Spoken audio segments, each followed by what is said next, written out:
नमस्कार साथियों, PCS simplify channel पर आपका स्वागत है। आज हम लोग जो यूपी पीसीएस और आरओ के जो प्रीलिम और मेंस के जो प्रश्न हैं जो आए हुए हैं उनको हम लोग आज देखेंगे, ठीक है। और आप लोग चैनल पर नए हो तो चैनल को जरूर सब्सक्राइब कर लीजिए, लाइक करिए, शेयर करिए, ठीक है, ताकि और भी लोग जरूर से उस कार्यक्रम का लाभ ले सकें। और बता दें कि जो ये वीडियो है यूपी पीसीएस आरओ और भी जो यूपी में जो एग्ज़ाम होने हैं उनके लिए ये कारगर साबित होगा, ठीक है। तो आप लोग अंत तक बने रहिएगा और ज़्यादा से ज़्यादा लाइक करिए, शेयर करिए। और बता दें कि इसमें क्या रहेगा, प्राचीन इतिहास है, मध्यकालीन इतिहास है और आधुनिक भारत है, तीनों सेक्शन इसमें इस वीडियो में रहेंगे। तो आप लोग अंत तक बने रहिए। चलिए शुरू करते हैं। इतिहास है, देखिए थोड़ा सा इसके बारे में जान लें हम लोग। इतिहास क्या है, तो इतिहास 3 शब्दों से मिलकर बना है, ठीक है। इति है, ठीक है, इति है प्लस ह है फिर आस है। तो देखें तो जिसका तात्पर्य क्या है, यह निश्चित था, ठीक है, ठीक है।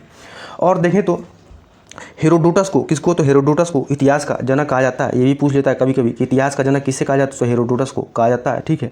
और देखें तो जो प्राचीन इतिहास है, प्राचीन भारत इतिहास है, इसको जानने के स्रोत क्या क्या है, तो एक और देखें तो एक और साहित्यिक स्रोत है, ठीक है, एक और साहित्यिक स्रोत है, एक और देखें तो पुरातात्विक स्रोत है।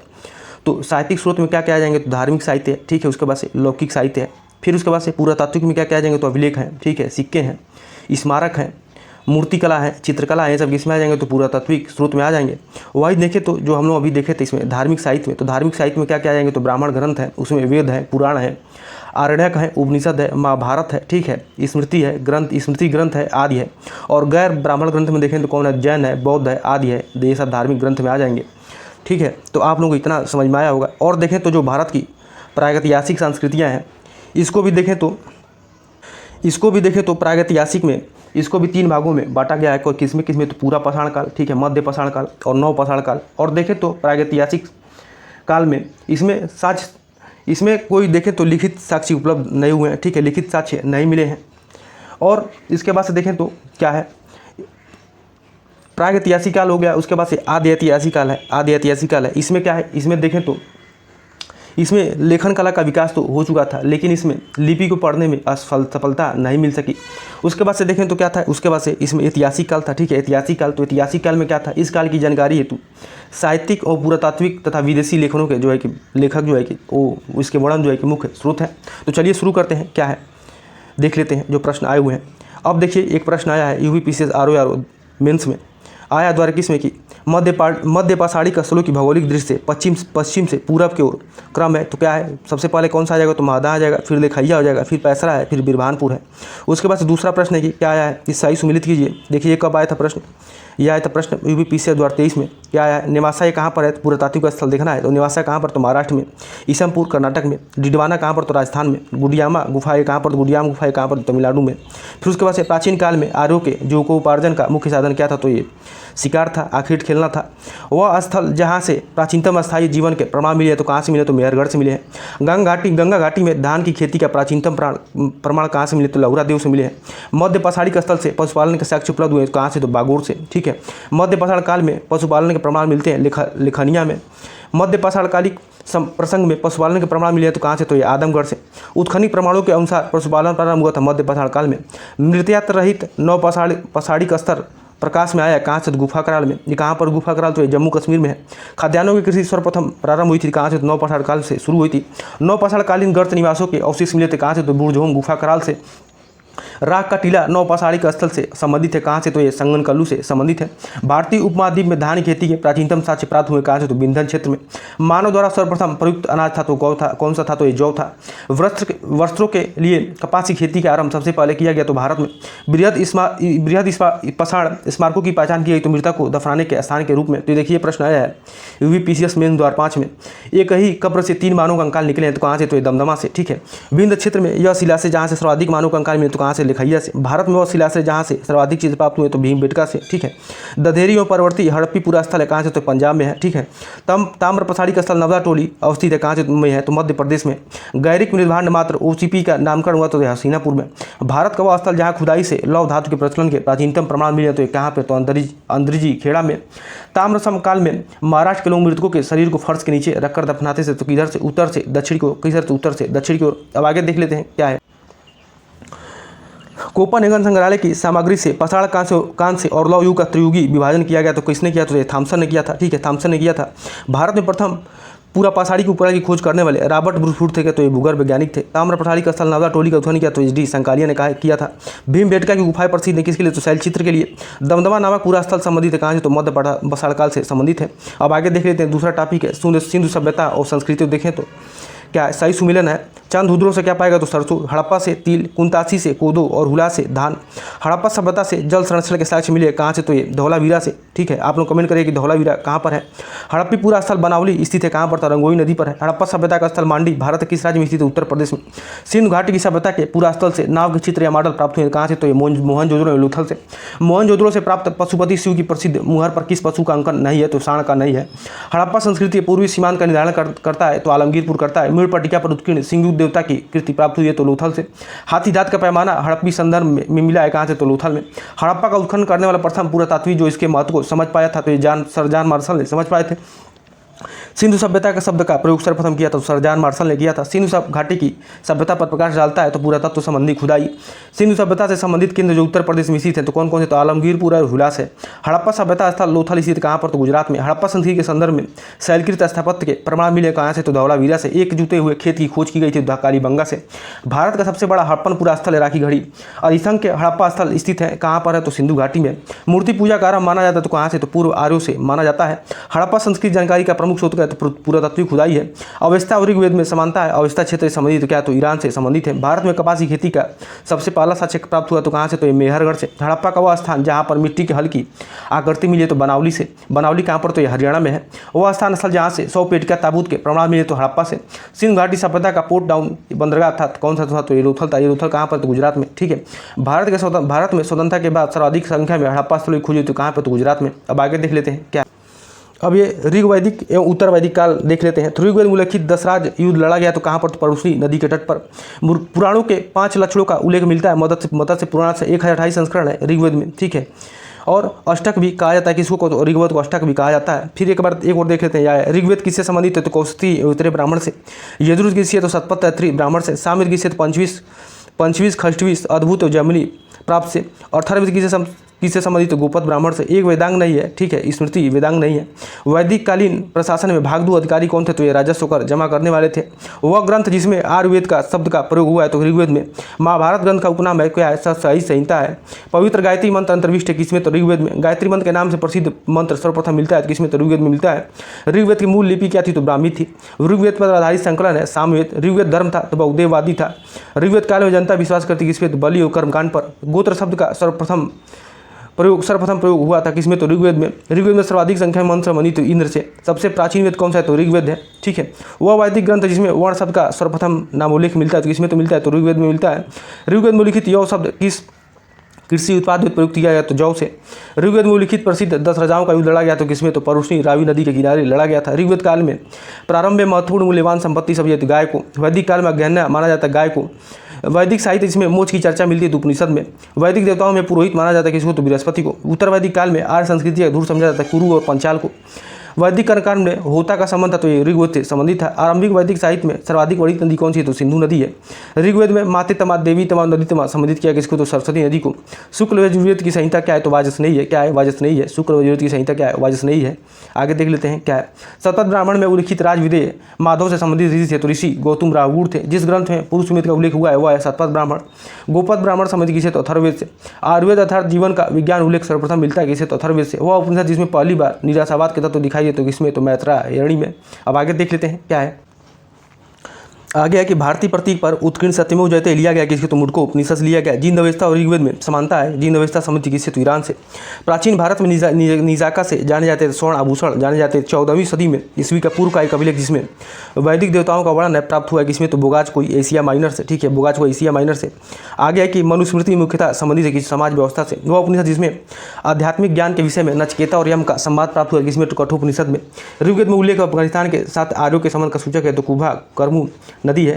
सर्वाधिक ऋग्वेद सूक्त समर्पित किस को, इंद्र को समर्पित है। कितना, तो 250। ठीक है, 250 सूक्त समर्पित है। आर्य शब्द का शाब्दिक अर्थ है क्या है, तो श्रेष्ठ है। और अधर्वेद का अर्थ है यज्ञ करने वाले पुरोहित। ठीक है, उपनिषद काल के राजा अश्वती शासक कहाँ के, तो कैकेयी के। सर्ग प्रतिसर्ग वंश मनवंतर और वंशानुचर लेख संकेतक है किसके, तो हैं ये पुराणों के। भारत का प्रथम विधि निर्माता माना जाता है किसको, तो मनु को माना जाता है। प्राचीन काल के महान विधि निर्माता थे तो कौन थे, तो मनु थे।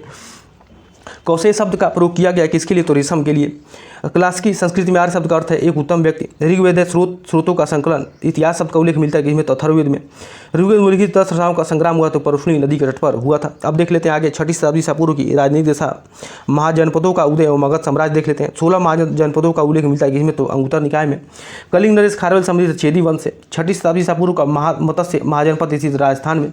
प्राचीन नगर के अवशेष कुम्भलहार स्थल से प्राप्त हुआ है कौन सा, तो पाटलिपुत्र। मालवा क्षेत्र पर मगध की सत्ता का विस्तार हुआ शिशुनाग के समय।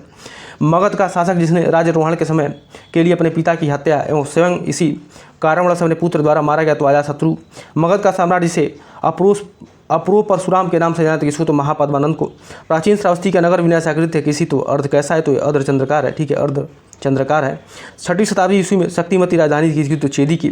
अभिलेखी साक्ष्य में प्रकट होता है कि नंद राजा के आदेश पर एक नहर खोदी गई थी, कहाँ पर, तो कलिंग में। कलिंग कहाँ पर है, तो उड़ीसा में, ठीक है। उद्यानवास बता की दंत कथा संबंधित किससे, तो कौशाम्बी से। कहाँ से मिलता है, तो कौशाम्बी से संबंधित है। प्राचीन भारत में मगध साम्राज्य की सबसे आरंभिक राजधानी जो पाटलिपुत्र थी। अब आगे देख लेते हैं क्या है, धार्मिक आंदोलन। जैन कल्पसूत्र की रचना की तो किसने, तो भद्रबाहु ने। भारत में पाल काल के महत्वपूर्ण रचना के तो केंद्र था, तो ये विक्रमशिला था। अब आगे देख लेते हैं क्या है। आगे प्रश्न है कि विक्रमशिला विश्वविद्यालय के अति महत्वपूर्ण आचार्य थे कौन थे, तो विरोचन थे, अतीश थे, दीपांकर थे और रत्नाकर थे। अब एक और क्या दिया देखिए, एक और स्थल दिया, एक और संबंधित तीर्थंकर दिए। तो श्रावस्ती से कौन संबंधित है, संभवनाथ है। काकंदी से सुविधानाथ है। अयोध्या से ऋषभनाथ है। पबोसा से कौन, तो पद्म प्रभु है। तक्षशिला विश्वविद्यालय का उत्खनन कराया तो किसने कराया था, तो ये जॉन मार्शल ने कराया था। महावीर का प्रथम अनुयायी कौन थे, बने तो जमाली बने थे। त्रिरत्न सिद्धांत, सम्यक धारणा, सम्यक चरित्र, सम्यक ज्ञान, जिस धर्म की महिमा है, जैन धर्म की महिमा है। आजीवक संप्रदाय के संपादक कौन थे, तो ये मखली कुशाल थे। प्रारंभिक जैन साहित्य में लिखा गया कि इसमें किस भाषा में, अर्धमागधी भाषा में लिखा गया। यह अपनी एक संप्रदाय था तो इससे जैन धर्म से संबंधित है। तीर्थंकर सब संबंधित है तो इसे जैन से संबंधित है। जैन सभा जिसमें अंतिम रूप से श्वेतांबर आगम का संपादन है तो पाटलिपुत्र में। एक कब हुआ था, तो ये लोग आप लोग कमेंट करिएगा। प्रभास कृत स्थल का स्थल है कहाँ पर, तो जैनों का है। धर्म जो विश्व विनाशकारी प्रलय की अवधारणा में विश्वास नहीं करता है, जैन धर्म। जैनों की पवित्र पुस्तकें कहलाती हैं तो अगम सिद्धांत कहलाती है। दर्शन जिसमें पुनर्जन्म के विश्वास को अस्वीकार कर दिया तो चार्वाक ने क्या किया, पुनर्जन्म के विश्वास को अस्वीकार कर दिया था। बुद्ध का जन्म हुआ था तो लुम्बिनी में हुआ था। बुद्ध की मृत्यु जहाँ हुई थी वह स्थान है उत्तर प्रदेश में। बुद्ध की जीवन घटना जिसको महाभिनिष्क्रमण के नाम से जाना जाता है तो ये गृहत्याग, ठीक है, गृहत्याग को महान विनिष्क्रमण के नाम से जाना जाता है। गौतम बुद्ध ने प्रथम प्रवचन कहाँ दिए, तो ये सारनाथ वाराणसी में दिया था। बुद्ध के उपदेश संबंधित है किसे, तो आचरण की शुद्धता व पवित्रता से संबंधित है। आगे क्या है, भारतीय कला के में बुद्ध के जीवन की घटना का चित्रण मृग सहित चक्र द्वारा हुआ है तो प्रथम उपदेश धर्म चक्र प्रवर्तन किया गया तो सारनाथ में। सारनाथ में अपना प्रथम प्रवचन दिया था किसने, तो महात्मा बुद्ध ने। बुद्ध ने सर्वाधिक उपदेश दिए थे श्रावस्ती में। बौद्ध भिक्षु में भिक्षुओं के लिए रूप में स्त्रियों के प्रवेश की अनुमति बुद्ध द्वारा दी गई तो वैशाली में। बुद्ध के जीवन काल में संघ प्रमुख होना चाहते तो देवदत्त। बुद्ध द्वारा रूपांतरित में अंतिम व्यक्ति का तो ये सुबध था। त्रिपुरा क्या था, त्रिपुरा क्या था, तो बुद्ध के उपदेशों का संग्रह था। बौद्ध धर्म में त्रिरत्न इंगित करता है क्या, बुद्ध धर्म और संघ।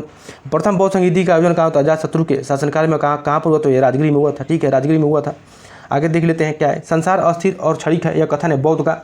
बौद्ध ग्रंथ जिसमें संघ जीवन के नियम प्राप्त होते हैं तो ये विनय पिटक के, ठीक है, विनय पिटक में। अब आगे देख लेते हैं क्या है, विदेशी राजा जिसने समुद्रगुप्त से अनुरोध किया था कि उसे भारत में बौद्ध विहार बनाने की अनुमति दी जाए वह कौन था, तो मेघवर्मन था।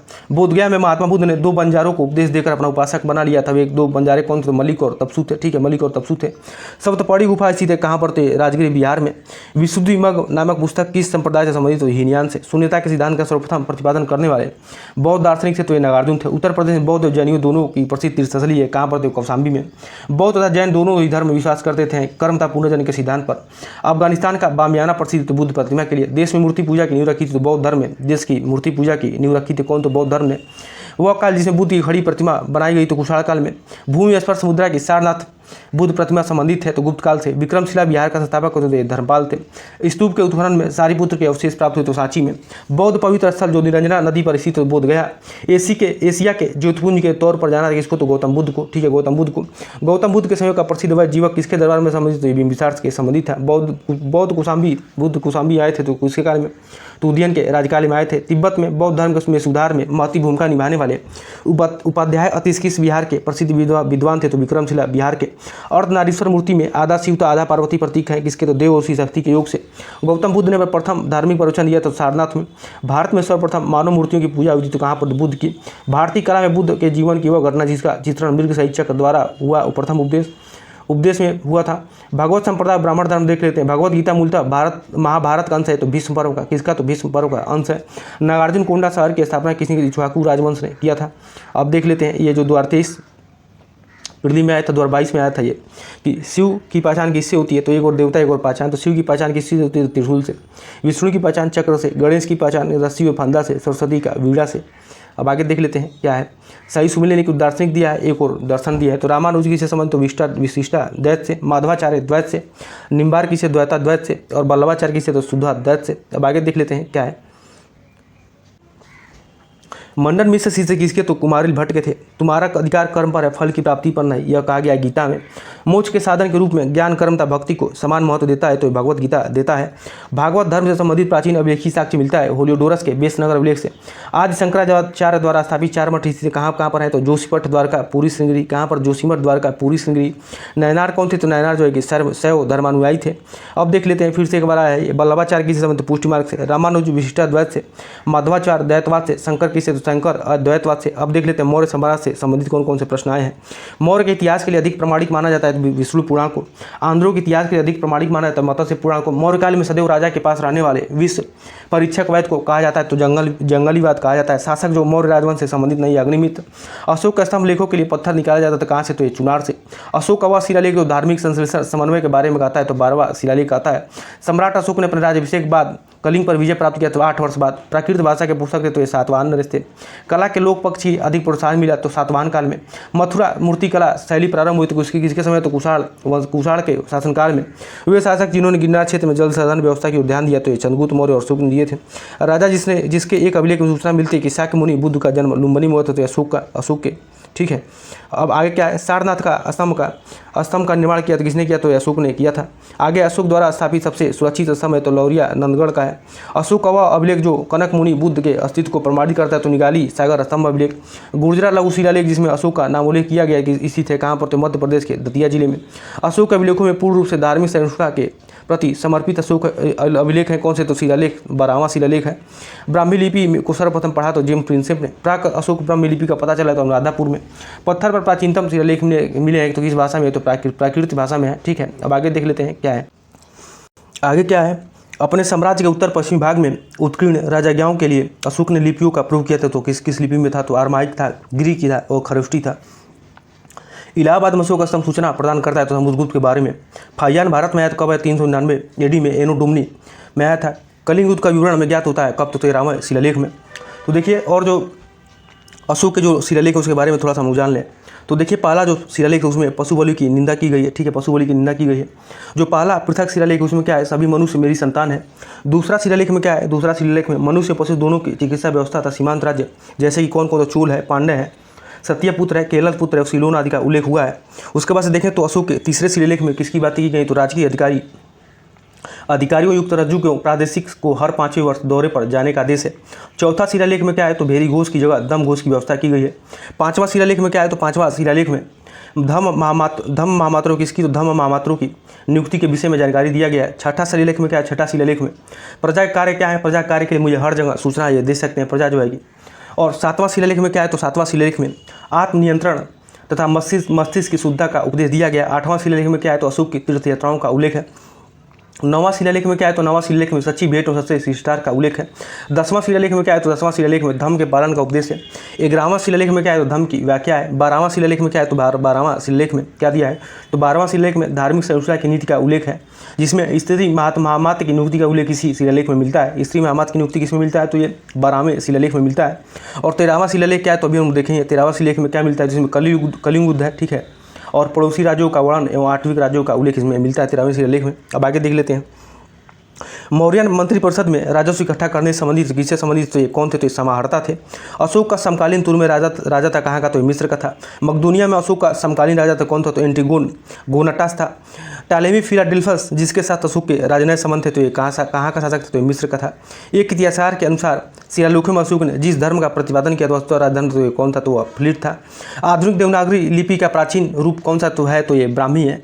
किसने सहिष्णुता, उदारता और करुणा के त्रिविध आधार पर राजधर्म की स्थापना की, तो किसने, अशोक ने किया था।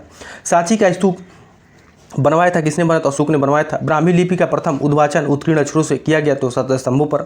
बुलंदी बाग प्राचीन स्थान है, कहाँ पर? तो पाटलिपुत्र का। मौर्य काल में तक्षशिला के प्रसिद्ध शिक्षा केंद्र के द्वार खुले थे, किसके लिए? तो ब्राह्मणों के लिए, क्षत्रियों के लिए, वैश्यों के लिए। आगे है कि क्या है? मौर्य काल में दंड विधान थे, तो ये कौन थे? तो काफ़ी कठोर था दंड विधान उस समय मौर्य काल में, काफ़ी कठोर था। कालसी प्रसिद्ध है अशोक के शिलालेख के कारण। आगे कि चाणक्य क्या दूसरा नाम क्या था? तो ये विष्णुगुप्त था। चंद्रगुप्त मौर्य ने अपने अंतिम दिनों व्यतीत किए तो कहाँ? श्रवणबेलगोला में, ठीक है। अशोक का अभिलेख जिसमें धार्मिक सहिष्णुता के सिद्धांत की बात कही, तो शिलालेख 12वें शिलालेख में धार्मिक सहिष्णुता के सिद्धांत की बात कही, तो अभी हम ऊपर देखे ही हैं। मौर्योत्तर कालीन भारत अब देख लेते हैं। सिमुक का संस्थापक कौन था? तो सातवाहन का। सिमुक संस्थापक था सातवाहन वंश का। कार्दमक क्षत्रपों में अति दुर्लभ सिक्के प्रचलित किए ताम धातु में। अशोक के द्वितीय शिलालेख में उल्लेख नहीं है, तो किसका? तो सातवाहन वंश का। खारवेल के विषय में जानकारी का स्रोत है, तो हाथीगुम्फा अभिलेख है। राजवंशों में सबसे पुराना राजवंश सातवाहन वंश है। मौर्य के बाद दक्षिण भारत में सबसे प्रभावशाली राजा तो ये सातवाहन था। सातवाहनों की राजधानी अवस्थित थी कहाँ पर? तो अमरावती में। कनिष्क के सारनाथ बौद्ध प्रतिमा अभिलेख की तिथि क्या है? तो 81 ईस्वी सन है। बुद्ध पर सिक्कों पर अंकन हुआ तो कनिष्क के शासनकाल में। उत्तरी पश्चिमी भारत में सर्वाधिक संख्या में तांबे के सिक्कों को जारी किया गया तो कुशाणों ने जारी किया था। काव्य शैली का प्राचीनतम नमूना अभिलेख मिलता है, किससे मिलता है? तो काठीवाड़ा के रुद्रदामन से। प्राचीन भारत में नियमित रूप से सोने के सिक्के चलाए तो किसने? कुशाणों ने चलाया था। बिना बिगाड़ के सुदर्शन झील को जीर्णोद्धार कराया, किसने कराया? तो रुद्रदामन प्रथम ने कराया था। प्राचीन भारत के साहित्यिक इतिहास में पाणिनि और पतंजलि ख्याति प्राप्त नाम है। फले फूले किसके समय? तो शुंग राजवंश के समय में। विक्रम संवत का प्रारंभ हुआ 58 ईस्वी में। विक्रम संवत का 58 ईस्वी में। महाभाष्य के लेखक पतंजलि समासामयिक थे, किसके? तो पूर्व पुष्यमित्र शुंग के। विक्रम एवं शक संवतों में अंतर वर्षों में है, किसमें? तो 135 वर्ष का अंतर है। अब आगे देख लेते हैं क्या है। डिमेट्रियस कौन था? तो ये सही मिलान देखना है। तो डिमेट्रियस कौन था? तो ये हिंदुनानी था। रुद्रदामन कौन थे? ये शक थे। गोंडो फर्निस कौन थे? ये पहलव थे। भीम कौन थे? तो ये भीम जो है कि कुषाण थे। अब आगे देख लेते हैं क्या है। प्राचीन भारत पर विदेशी आक्रमण, तो मध्य प्रदेश में विदिशा के पास बेसनगर में गरुड़ ध्वज स्तंभ बनाया था, तो किसने बनवाया था? तो ये हेलियोडोरस ने बनवाया था। हमारे देश को इंडिया संबोधित करने वाले थे तो कौन थे? तो ये यूनानी थे। हिंद युवन शासक जिसने शीशे के सिक्के जारी किए तो ये स्टेटोदृति ने किए थे। शासक जिसको सर्वप्रथम सोने के सिक्के जारी करने का श्रेय दिया किसको? विलियम कर्टिफिस को दिया जाता है। वीर भारतीय राजा का नाम जिसे सिकंदर ने झेलम के तट पर पराजित किया तो पूर्व पोरस ने। युद्ध भूमि में बड़ी संख्या में सैनिकों के मारे जाने अथवा आहत हो जाने के बाद भारतीय गढ़ अथवा राज्य की स्त्रियों ने सिकंदर के विरुद्ध शस्त्र धारण किया तो मशक की। आयुर्वेद के प्रसिद्ध विद्वान चरक दरबार अलंकृत करते थे किसके? तो कनिष्क के दरबार में रहते थे। अब संगम युग चेर चोल पांड्या देख लेते। चोल वंश का शासक जिसने शिवपाद शेखर उपाधि धारण की तो राजा राज प्रथम ने। संगम ग्रंथ तोलकापियम आधारित तो किसमें? तो व्याकरण पर। तमिल ग्रंथ जिसे लघुवेद की संज्ञा दी गई तो कुराल वंश को। कुराल को लघुवेद की संज्ञा दी गई है। शिल्पाधिकारम का लेखक कौन थे? तो इलंगो थे। तृतीय संगम हुआ तो कहाँ? तो मदुरई में हुआ था। वृद्धेश्वर मंदिर जो भगवान शिव को वर्ष 1014 में समर्पित किया गया तो ये स्थित है तंजावुर में। अब आगे देख लेते हैं क्या है। दक्षिण भारत का इतिहास चोल चालुक्य पल्लव। तो देखें राजा राज का टाइम पीरियड क्या? तो 985 से 1015 ईस्वी तक रहते हैं। राजा धीराज प्रथम 1044 से 1052, कुलोतुंग प्रथम 1070 से 1120, विक्रम शुल्क प्रति 1120 से 1133। तो आप लोग इसको जरूर ध्यान रखिएगा क्योंकि ये रिपीट हो सकता है। अब आगे देख लेते हैं। सही सुमेलन है। एक को राजवंशी एक को राजधानी दिया तो पल्लव। ये पल्लव की राजधानी क्या थी? तो ये कांची थी, ठीक है।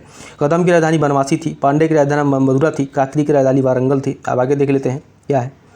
आगे की नटराज की प्रसिद्ध कांस्य मूर्ति एक उत्कृष्ट उदाहरण है किसकी? तो चोल कला की। वह राजवंश जो अपने शासनकाल में अपने उत्तराधिकारी घोषित कर देते तो ये चोल वंश। वह दक्षिण भारतीय राज्य जो अपने नौसैनिक शक्ति हेतु प्रसिद्ध थे तो ये चोल जो है कि प्रसिद्ध थे। अब आगे देख लेते हैं क्या है।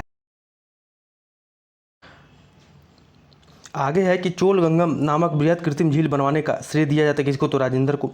तंजौर के बृहदीश्वर मंदिर का निर्माण किया तो राजा राज प्रथम ने।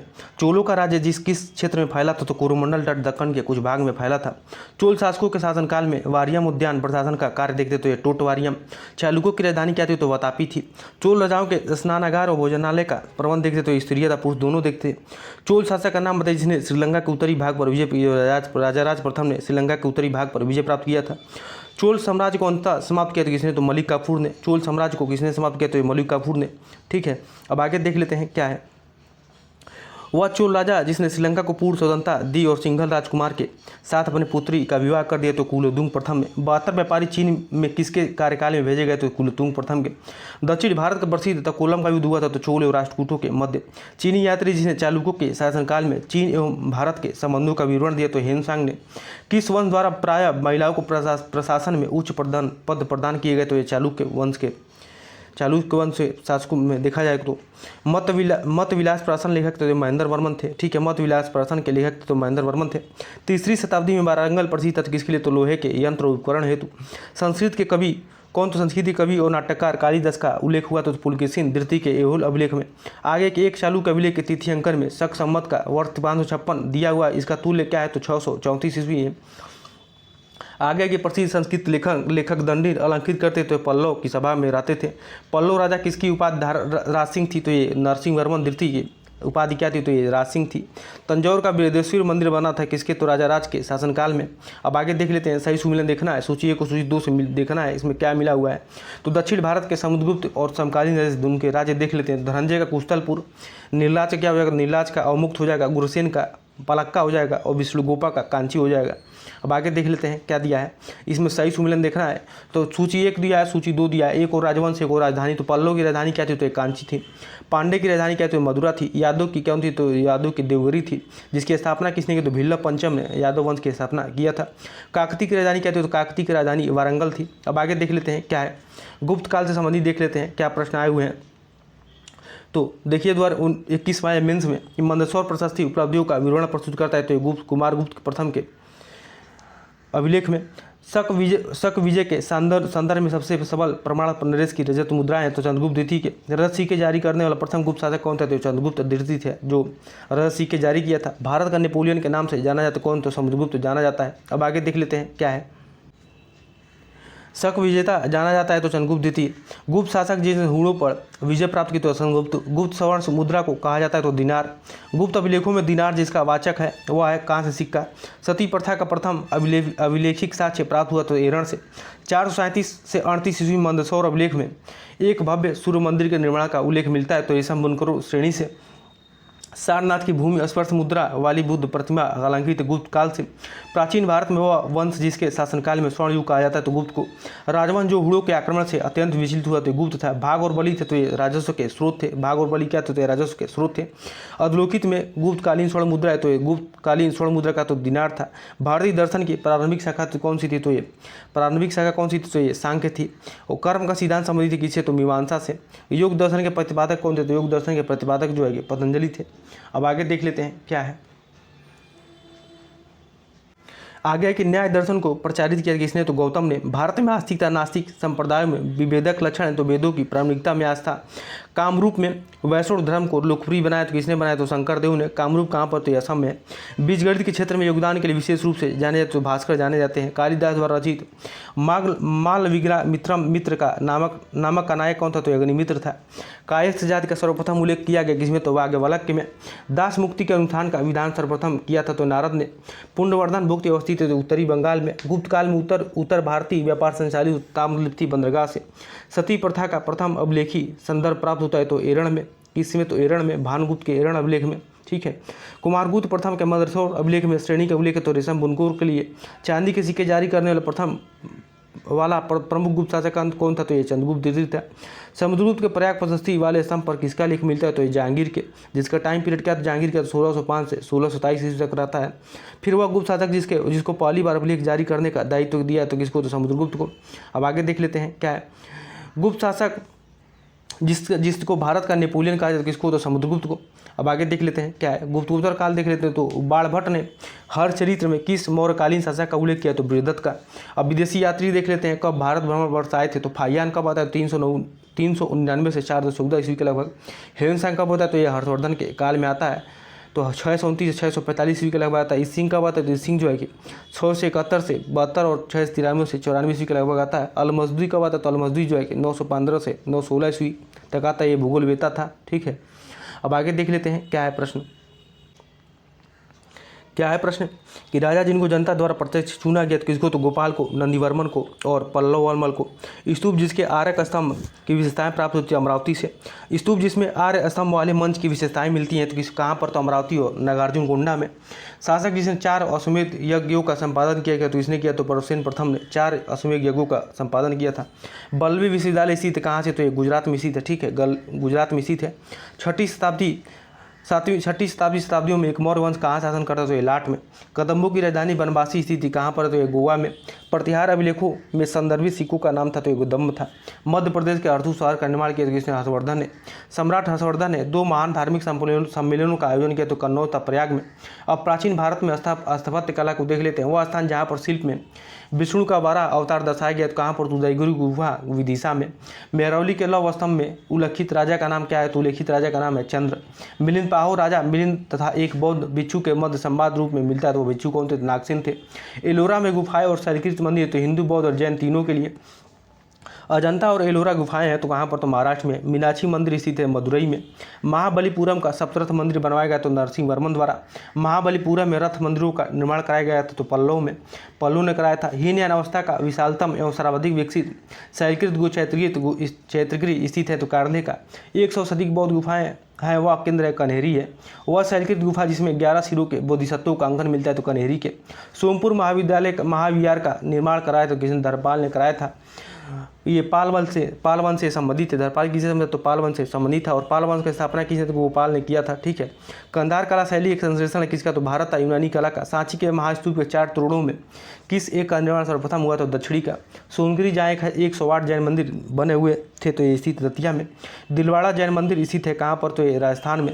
उड़ीसा में कोणार्क मंदिर का निर्माण करवाया था किसने? तो राजा नरसिंह देव प्रथम ने। द्रविड़ शैली के मंदिरों में गोपुरम से तात्पर्य क्या है? तो तोरण के ऊपर बने अलंकृत मंजिला भवन से। भुवनेश्वर तथा पुरी के मंदिर किस शैली में निर्मित होते हैं? नागर शैली में। गुफा त्रिमूर्ति के लिए विख्यात है तो एलिफेंटा की गुफा त्रिमूर्ति के लिए विख्यात है। चित्रगुप्त स्वामी मंदिर जिसे चित्रगुप्त का एकमात्र मंदिर माना जाता है तो स्थित है कहाँ पर? तो कांची में। अंकुरवाट का विष्णु मंदिर स्थित कहाँ पर? तो कंबोडिया में, ठीक है। और भी जो मंदिर उसको देख लेते हैं तो देखें तो विष्णु मंदिर कहाँ पर? तो विष्णु मंदिर आपका तिगवा जबलपुर मध्य प्रदेश में। शिव मंदिर कहाँ पर? तो शिव मंदिर आपका भूमरा नागौदा मध्य प्रदेश में। फिर उसके बाद से पार्वती मंदिर देखें तो कहाँ पर है? तो पार्वती मंदिर नचना कुठार मध्य प्रदेश में। दशावतार मंदिर कहाँ पर? दशा मंदिर आपका उत्तर प्रदेश में। देवगढ़ दलित उत्तर प्रदेश में। शिव मंदिर कहाँ पर? तो खो नगोदा मध्य प्रदेश में। और भीतर गाँव का मंदिर कहाँ पर? तो ये देखें तो ये केवल ईंटों से निर्मित है तो ये कहाँ पर? तो भीतर गाँव कानपुर उत्तर प्रदेश में। लक्ष्मण मंदिर कहाँ पर है? तो ईंटों द्वारा निर्मित है, सिरपुर महासमुद्र छत्तीसगढ़ में, ठीक है। तो इस प्रकार हम लोग और भी जो मूर्तियाँ हैं उसके बारे में देखें, गुप्तकालीन जो मंदिर थे। अब आगे देख लेते हैं क्या है प्रश्न। दक्षिण भारत के भगवान रंगनाथ जिन्हें भगवान वेंकटेश भी कहते हैं का मंदिर स्थित कहाँ पर? तिरुमला पहाड़ी में। एलिफेंटा के प्रसिद्ध जल शैल को काट कर बनाए गए मंदिरों का श्रेय दिया था किसको? तो पल्लवों को। चित्तौड़ का कीर्ति स्तंभ निर्मित हुआ किसके शासनकाल में? तो राणा कुंभा के। शैलकृत स्थापत्य का आचार्य माना जाए किसको? तो कैलाश मंदिर एलोरा को। अब आगे देख लेते हैं क्या है। वह मंदिर क्या है? वह मंदिर जिसके परिसर में एक भारी भरकम नंदी की मूर्ति है जिसे भारत की विशालतम नंदी मूर्ति माना तो बृहदेश्वर मंदिर। चट्टानों काट कर महाबलीपुरम का मंदिर बनवाए थे किसने? तो पल्लव द्वारा। वह स्थान जहाँ राष्ट्रकूटों द्वारा एलोरा पहाड़ियों में निर्मित गुफा मंदिर स्थित कहाँ पर? तो औरंगाबाद महाराष्ट्र में। गोविंद महल जो हिंदू वास्तुकला का अप्रतिम उदाहरण स्थित है तो ये दतिया में। खजुराहो मंदिर का निर्माण करवाया था किसने? तो चंदेलू ने। कोणार्क मंदिर से संबंधित यहाँ पर तो सूर्य से संबंधित है। द्रविड़ शैली में बना हुआ शिखर कहाँ पर? तो ग्वालियर का तेली मंदिर है। अजंता की चित्रकारी दर्शाती है कहाँ पर? जातक कथाओं में। खजुराहो में मंदिरों का निर्माण करवाया किसने? तो चंदेलू ने। बौद्ध, हिंदी और जैन शैलकृत गुफाएं एक साथ विद्यमान है कहाँ पर? तो एलोरा में। एक और क्या है देखिए स्तूप है, सांची चित्रकारी है, बाघ से संबंधित है। कनिष्क की श्री वेणु मूर्ति कहाँ से मिलती है? तो मथुरा से। दशावतार मंदिर कहाँ पर? देवगढ़ में, ठीक है। अब आगे देख लेते हैं प्राचीन साहित्य और साहित्यकार देख लेते हैं। तो रास पंचाध्यायी ये नंददास की इसके लेखक हैं। चैतन्य भागवत की कौन है? तो वृंदावन दास हैं। चैतन्य मंगल की कौन थे? तो जयनंदा है। भक्ति रत्नाकर कौन है? तो नरहरि चक्रवर्ती हैं। अब आगे देख लेते हैं क्या है। साई सुबलेन देखना है इसमें। रागमाला के कौन है? तो रागमाला के रचयिता कौन है? तो पुंडरीक विठल है। रस कौमुदी कौन है? तो श्रीकंठ है। राग विभूति के कौन है? तो सोमनाथ है। और चतुर्दंडी प्रकाशिका किसके? तो वेंकट रमन है। तो देखिए ये रिपीट भी हो सकता है तो आपने उसको अच्छे से तैयार कर लीजिएगा। अब आगे है चिंतामणि भट्ट द्वारा रचित संस्कृत ग्रंथ सुख सप्तशती का फारसी में अनुवाद कर उसका नाम किसने रखा था? तो तुतिनामा रखा था तो ख्वाजा जिया उद्दीन नक्शबी ने रखा था। मुद्रा राक्षस का लेखक था तो ये कौन था? तो विशाखदत्त था। अब एक और दर्शन देखने को प्रचारक देखते तो दर्शन और एक प्रचारक न्याय के कौन थे? तो न्याय के गौतम है, ठीक है। उत्तर मीमांसा के बदरायण है और पूर्व मीमांसा के जैमिनी है। वैसे जी कौन है? तो कड़ाद है। चरक संहिता अध्यायों और खंडों में विभाजित है किसने? तो 120 अध्याय और 8 खंडों में, ठीक है। ये प्रश्न आ भी चुका है। अभी कब आया था? तो UPSC 2023 प्रीलिम में आया था कि चरक संहिता कितने अध्याय? तो 120 अध्याय है। और खंड कितने? तो 8 खंड है। बौद्ध साहित्य में थेरीगाथा निकाय से संबंधित है खुदक निकाय से। मुद्रा राक्षस के लेखक कौन है? तो ये विशाखदत्त है। 10 कुमार चरित्र के रचनाकार तो दंडी है, ठीक है। अब आगे देख लेते हैं क्या है। आगे के the roots of ancient India के लेखक कौन है? तो W.A. फेयर सर्विस है। कल्हड़ की राजतरंगड़ी को आगे बढ़ा किसने? तो जोनराज और श्रीवर ने। प्राचीन काल के महान विधि निर्माता कौन थे? तो मनु थे। महाभारत मूलतः जानी जाती किसके? तो जय संहिता के रूप में। महान जैन विद्वान हेमचंद्र किसकी सभा को अलंकित करते? तो कुमारबाल के। भोजशाला मंदिर के अधिष्ठात्री देवी हैं गौतम भगवती सरस्वती हैं। मध्यकालीन भारत के यशस्वी विद्वेता थे कौन थे? तो विज्ञानेश्वर थे। मध्यकालीन विद्वानों लेखकों जो जैन धर्म कर्मचारी थे तो हेमचंद सूरी थे। गीत गोविंद के रचयिता कौन थे? जयदेव थे। काल्पनिक वैज्ञानिक उपकरणों पर पुस्तक लिखी है तो कौन किसने लिखा है? तो भोज ने। भारतीय गणितज्ञ जिसने दशमलव स्थानिक मान की खोज की तो आर्यभट्ट ने। गौडवाहु के रचयिता कौन थे? तो वागपति थे। विदेशियों को भारतीय समाज में मनु द्वारा दिया गया सामाजिक स्तर था तो वास्तव क्षत्रियों का। प्राचीन भारतीय विचारकों में से विधि व्यवस्था की सर्वाधिक व्यवस्थित रूप से व्याख्या की गई तो मनु की। मानव सोलास शीर्षक ग्रंथ की रचना की तो सोमेश्वर द्वितीय ने। अब पूर्व मध्यकाल देख लेते हैं क्या है। सर्ववर्मन किससे मिलता है अभिलेख? किस? ताम्रपट से तो असीरगण ताम्रपट से। ईश्वर वर्मन तो जौनपुर प्रस्तर अभिलेख से। ईशान वर्मन किससे संबंधित? तो हरा पसाड़ अभिलेख से। जीवित गुप्ता द्वितीय से किससे संबंधित? तो देव बड़ी अभिलेख से। तो ये रिपीट हो सकता है, ठीक है, इसको आप लोग अच्छे से देखिएगा। अब आगे क्या है देख लेते हैं। चंदेल वंश का प्रथम शासक कौन था? तो ये नंदनुक था। होयसल वंश के प्रथम स्वतंत्र शासक विष्णुवर्धन ने अपनी राजधानी बनाई तो कहाँ पर? दार समुद्र में, ठीक है। राजवंश जो कन्नौज पर आधिपत्य स्थापित करने में त्रिकोणीय संघर्ष में उलझे हुए तो कौन थे? तो पाल थे, प्रतिहार थे और राजपूत थे। और राजपूती वंश की स्थापना किसने किया? तो दंतुदुर्ग ने किया था। पाल वंश की स्थापना किसने की? तो गोपाल ने किया था। अब आगे देख लेते हैं क्या है। आगे कि विक्रमशिला विश्वविद्यालय के संस्थापक कौन थे? तो ये धर्मपाल थे। गोविंद चंद्र गढ़वाल की एक रानी कुमार देवी ने धर्मचक्र जिन विहार बनवाया था तो सारनाथ में। हिरणगर्भ धार्मिक कार्य कराया था किसने कराया था? तो ये दंतीदुर्ग ने। रामानुज के अनुयायियों कहा जाता तो क्या कहा जाता? इसको वैष्णव कहा जाता था। द्वार समुद्र राजवंश की राजधानी तो होयसल थी। पाल वंश के संस्थापक कौन थे? तो गोपाल थे। कदम राजाओं की राजधानी क्या थी? तो बनवासी थी। मध्यकाल समकालीन समाज के पाखंड और भ्रष्ट आचरण को उद्घाटित करने के लिए अनेक ग्रंथों के लेखक थे तो कौन थे? क्षेमेंद्र थे। चंदेल राजा जिसका एक अन्य नाम लक्ष्मणवर्मन था ये अशोकवर्मन। एक नए सम्मत चलाने का यश प्राप्त है किसको? तो लक्ष्मण सेन को। चंदेल शासक जो महमूद गजनवी से पराजित नहीं हुआ था तो कौन? विद्याधर पराजित नहीं हुआ था। जिजाय भक्ति प्राचीन नाम किसका? तो बुंदेलखंड का। कलिंग नरेश खारवेल संबंधित किससे? तो ज्योति छेदी वंश से। शिक्षा एक महान केंद्र विक्रमशिला महाविहार का निर्माण करा किसने? तो धर्मपाल ने। आगे के राणा गुम्बा ने संगीत पर एक ग्रंथ लिखा था तो संगीत राज में, ठीक है, उसका क्या नाम था? तो संगीत राज नाम था। अब आगे देख लेते हैं क्या है। अब विविध देख लेते हैं कि विविध में क्या है। वह पूरा स्थल जहाँ से सुपारी के 2 कार्बनीकृत बीज पाए गए तो कहाँ से? तो वटगल से। अब शाही सुमिलन देख रहे हैं, एक और शासक दिया, एक और राजवंश दिया है। तो गोविंद तृतीय किससे संबंधित? तो राष्ट्रकूट वंश से। वत्सराज से तो वत्सराज कौन से? तो ये गुर्जर प्रतिहार वंश से संबंधित थे। देवपाल तो पाल वंश से संबंधित थे। नरसिंह वर्मन किसे? तो पल्लव वंश से संबंधित थे। अब आगे देख लेते हैं। महाराष्ट्र के औरंगाबाद में स्थित है कौन सा? तो अजंता की गुफा है। सही सुमेल देखना है तो कबीर की समाधि कहाँ पर? तो मगार बस्ती में। सलीम चिश्ती के दरगाह कहाँ पर? तो फतेहपुर सीकरी में। गोविंद देव मंदिर कहाँ पर? तो वृंदावन मथुरा में। बौद्ध स्तूप कहाँ पर? तो कुशीनगर में। इसमें भी सही सुमेलन देखना है तो राजवंश से राजकीय प्रतीक देख लेते। परमार्थ तो सूर्यदेव से। मलय केतु वरा से। चंदेल राजलक्ष्मी से। गुर्जर प्रत्यय है तो भगवती से। सही सुमेलन देखना है। विहार जगदल विहार कहाँ पर? तो रामपाल ने बनवाया था।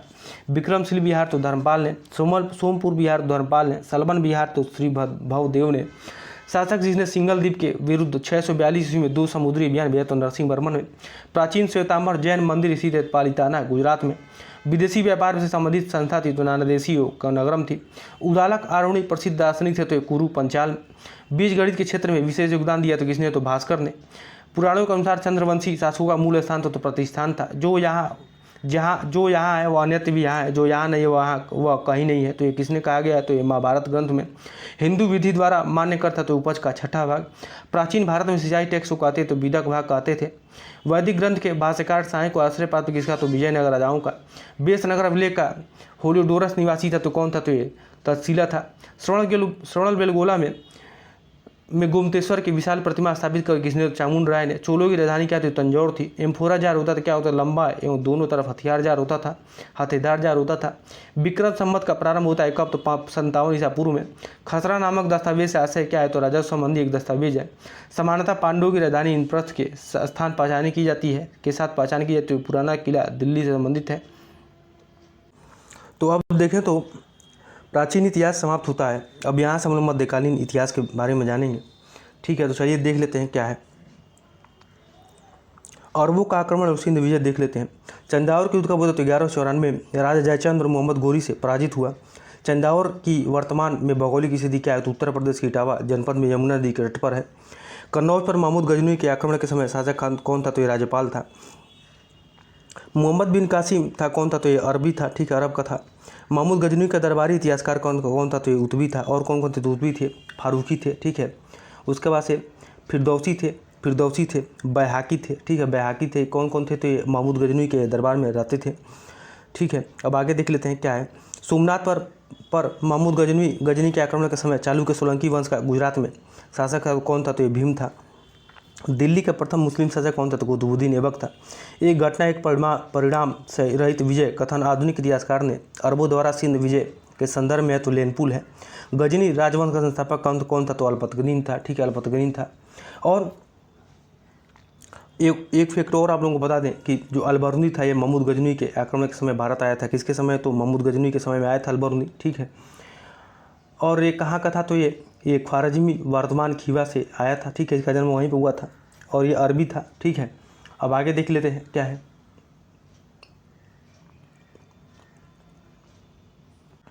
अब आगे कौन है तो आगे देखें तो मोहम्मद गोरी का आक्रमण एवं दिल्ली सल्तनत की स्थापना देखना है। तो देखें तो मोहम्मद गोरी का टाइम पीरियड क्या तो 1175 से 1206 ईस्वी तक ये रहती हैं।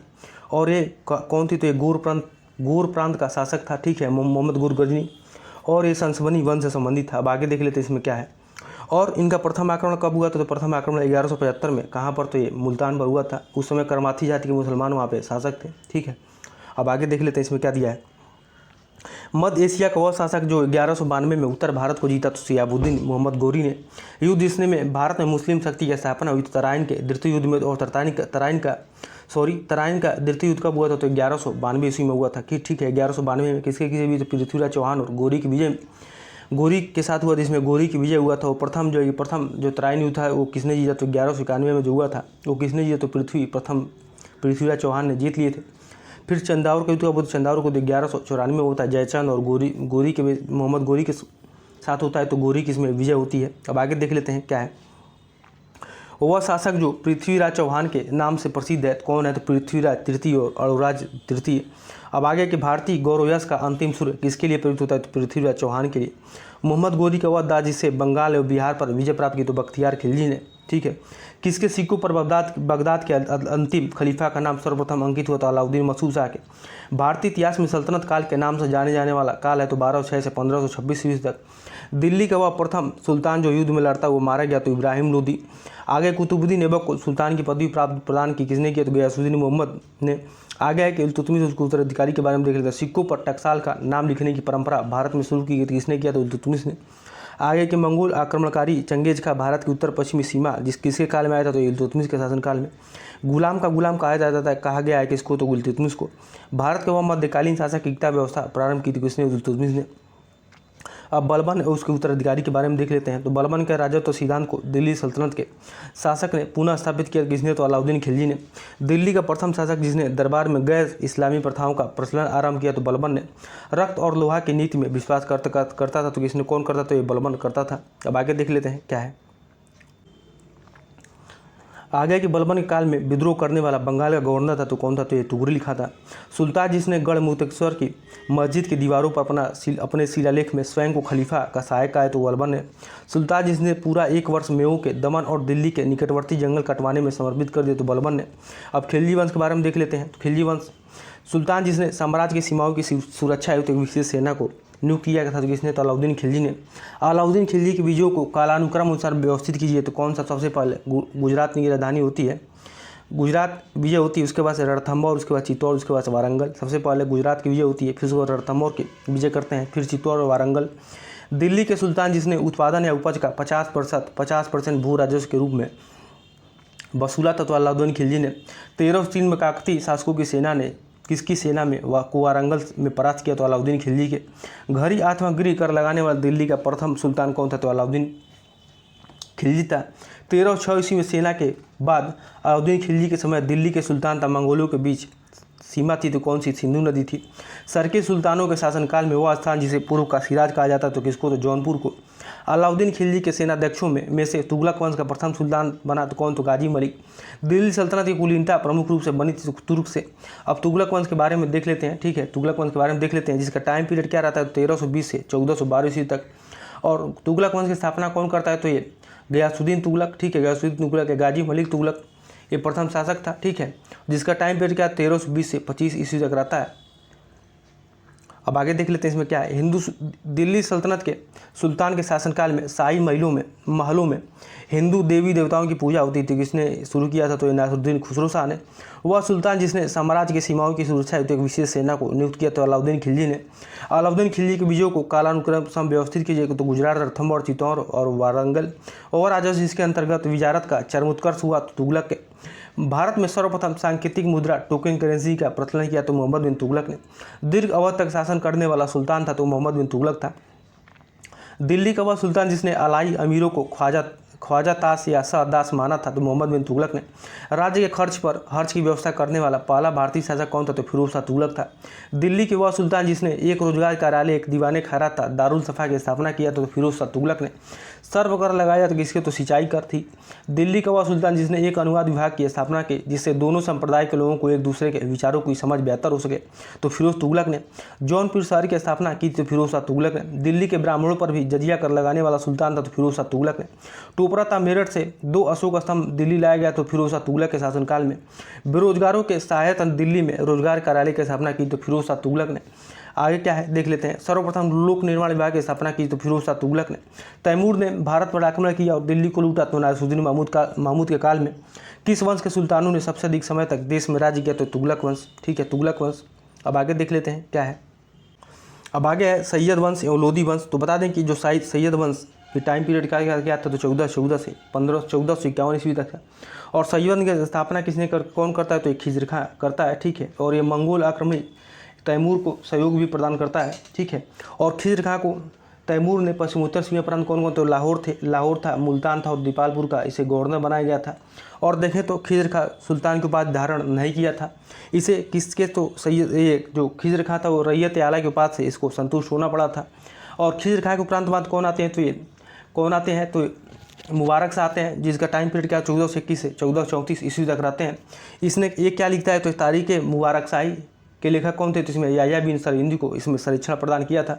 और मुबारक शाह के पश्चात कौन हुआ तो मोहम्मद शाह, उसके बाद से अलाउद्दीन आलम शाह ने शासन किया इसमें, ठीक है। मोहम्मद शाह कौन आते? मोहम्मद शाह, उसके बाद से आलम शाह, ठीक है, आप लोग याद रखिएगा। अब आगे देख लेते हैं क्या है प्रश्न। अब आगे है कि इसमें देख लेते हैं गुरदुखी उपनाम से अपनी कविताओं की रचना की थी किसने? चुकंदर लोधी ने। वह मध्यकालीन शासक जिसने उद्घोषित किया था कि राजत्व बंधुत्व है तथा बंधुत्व ही राजत्व है बलो लोधी ने। कि किसके शासनकाल में गुरु नानक देव ने सिख धर्म की स्थापना की तो सिकंदर लोधी में के शासनकाल में। अब देखें तो थोड़ा सा हम लोग लोधी वंश के बारे में जानें तो लोधी वंश की स्थापना कब होती तो ये बालो लोधी के द्वारा होता है 1451 से 1489 ईस्वी तक। और लोधी वंश की स्थापना 1451 ईस्वी में होती है।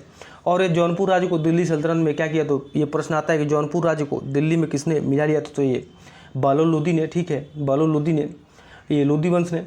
और इसके नाम के लिए किसने तो बालो लोधी ने गजे सिकंदरी प्रारंभ किया था, ठीक है। अब आगे देख लेते हैं क्या है। और सिकंदर लोधी को क्या था तो शहनाई सुनने का बहुत शौकीन था। अब आगे देख लेते हैं क्या है। सल्तनत कालीन स्थापत्य और कला देख लेते हैं। सूफी संत कुतुबुद्दीन बख्तियार खाकी को समर्पित है तो कुतुब मीनार समर्पित है, ठीक है, कुतुब मीनार समर्पित है। 2.5 दिन का झोपड़ा का निर्माण कुतुबुद्दीन ऐबक ने मोहम्मद गोरी के आदेश पर कराया, कब करा तो 1194 ईस्वी में। आगे देख लेते हैं शाही सुमिरन देखना है तो सुल्तानगढ़ी का निर्माणकर्ता कौन थे तो इल्तुतमिश थे। लालबन बलबन जमात खाना मस्जिद तो अलाउद्दीन खिलजी इसके निर्माणकर्ता थे। 2.5 दिन का झोपड़ा कुतुबुद्दीन ऐबक ने। अब देख लेते हैं मिराते सिकंदरी गुजरात विजय, ठीक है। बुराने मासिर ये क्या था तो बामनी के अहमदनगर का इतिहास इसमें। रियाजे उस सलातिन में क्या है तो बंगाल का इतिहास है। रियाजुल इंसा में क्या है तो महमूद गवाह के पत्रों का संग्रह है। अब आगे देख लेते हैं भारतीय वास्तुकला में सुर्खी का प्रारंभ हुआ सल्तनत के सुल्तानों द्वारा। चित्तौड़ के कीर्ति स्तंभ का निर्माण कराया तो राणा कुंभा ने। प्रसिद्ध संगीतकार तानसेन का मकबरा इसी ग्वालियर में। जंतर मंतर के नाम से जनख्याति प्राप्त खगोलीय वेधशाला का दिल्ली में निर्माण कराया था। तो इसने जयत सिंह सिद्दीकी ने। सल्तनतकालीन साहित्य और साहित्यकार देख लेते हैं। साहित्यिक कृति जिसके कुछ अंश अढ़ाई दिन का झोपड़ा नामक वस्तुकृत से मिलते हैं तो हरिकेरी नाटक से। अल-बरूनी ने अपना प्रसिद्ध ग्रंथ तारीख़ उल हिंद लिखा था अरबी भाषा में। फवायद उल फवाद नामक पुस्तक से शेख निजामुद्दीन औलिया की बातचीत का विवरण है, इसका संकलन किया तो किसने, तो अमीर हसन सिजदी ने। शाही सुमिलन है, एक और सूची 2 है, एक और ग्रंथ एक और रचनाकार है, देख लेते हैं। रस कौमुदी तो श्रीकंठ ने, ठीक है, श्रीकंठ ने। राग विबोध तो सोमनाथ ने। चतुर्दंडी प्रकाशिका तो कौन, तो वेंकट माखिन ने, ठीक है। आगे देख लेते हैं। पूर्वी समुद्री मार्ग से भारत तथा कानफू कैंटन के बीच व्यापार का उल्लेख किया तो अल-बरूनी ने। फक्र मुदाबिर द्वारा युद्ध कला पर लिखी गई पुस्तक का नाम क्या था, तो अदब उल हर्ब है। सल्तनत काल में डाक व्यवस्था का विस्तृत विवरण किस मिल जाए, तो इब्न बतूता के। महाभारत का तेलुगु संस्करण लिखा तो किसने, तो ननन ने, ठीक है। महाभारत का तेलुगु संस्करण किसने लिखा, तो ये ननन ने, ठीक है। आगे देख लेते हैं क्या है।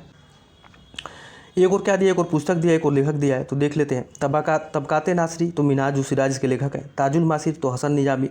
तारीखुल हिंद तो अल-बरूनी। और तुगलकनामा के लेखक कौन है, तो अमीर खुसरो हैं। और भी जो लेखक है उसके बारे में थोड़ा सा हम जान लें। तो किताबुल हिंद, ठीक है, किताबुल हिंद किसका है, तो किताबुल हिंद 8वां तारीख़ हिंद अल-बरूनी का है, ठीक है। शाहनामा किसका है, तो शाहनामा फिरदौसी का है, ठीक है। तबकाते नासरी भी हम लोग देखें मिनाज सिराज का। तारीख़ फिरोसाई किसका है, तो तारीख़ फिरोसाई जियाउद्दीन बर्नी का है, ठीक है। और रेयाला किसका है, तो रेयाला इब्न बतूता का है, जो मोहम्मद बिन तुगलक के दरबार में आता है। किताबुल यामनी किसका है, तो किताबुल यामनी किसका है, तो ये उतवी का है। खजाइन उल फतू तुगलकनामा किसका है, तो अमीर खुसरो का है। कौन कौन सा, तो खजाइन उल फतू और तुगलकनामा किसका है, तो अमीर खुसरो का है। तारीख़ मुबारक शाही किसका है, तो याहिया बिन अहमद सिरहिंदी का है।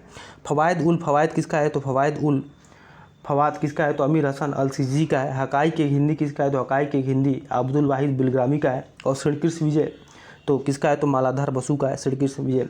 और थोड़ा सा हम लोग देखें तो जो खिज्र वंश में कौन कौन से, अभी हम बताना भूल गए थे, फैक्ट अभी याद आ रहा है हमको। तो सैयद वंश में देखें तो कौन कौन से शासक थे, ये हम लोग थोड़ा सा देखने पूछ लेता है। तो इनका टाइम पीरियड क्या 1414 से 1451 ईस्वी तक रहते हैं। सबसे पहले कौन आता है, तो ये खिज्र खां आता है, ठीक है, खिज्र खां। उसके बाद से इसका टाइम पीरियड 1414 से 1421 ईस्वी तक। और देखिए अभी जो आरो का जो प्रतिदिन का पेपर हुआ था उसमें देखें तो ये सैयद वंश से आ गया था, तो खिज्र खां। उसके बाद से कौन आता है, मुबारक शाह, ठीक है, मुबारक शाह 1421 से 1434 ईस्वी तक। फिर उसके बाद से मुहम्मद शाह, मुबारक शाह के बाद मोहम्मद शाह 1434 से 1445 ईस्वी तक।